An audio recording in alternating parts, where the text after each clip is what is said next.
இந்த வருடம் முடிய போகிறது. அடுத்து வருகிற வருடம் உன் தோல்விகளுக்கு பதிலாக வெற்றிகளை காணப்போகிற வருடம்.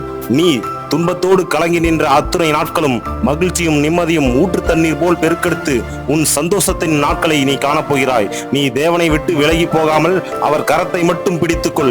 கர்த்தர் சொல்லுகிறார். ஏசாயா 35:10 கர்த்தர் சொல்லி இருக்கிறார், நித்திய மகிழ்ச்சி உன் தலையின் மேல் இருக்கும், சஞ்சலமும் தவிப்பும் உன்னை விட்டு ஓடி போகும். உன் சத்துருக்களுக்கு முன்பாக கர்த்தர் உனக்கு ஒரு பந்தியை ஆயத்தப்படுத்தி உன் தலையினை எண்ணெயினால் அபிஷேகம் பண்ணி உன் பாத்திரத்தை நிரம்பி வழிய பண்ண போகிறார். புது வருடத்தை கொண்டாட ஆயத்தமாக. உன் விரோதிகள் உன்னை பார்த்து வியந்து நிற்கும் காலம் நெருங்கி. என் பாதைகள் எல்லாம் அதிகமாய் பிரகாசிக்க செய்பவர் நீ.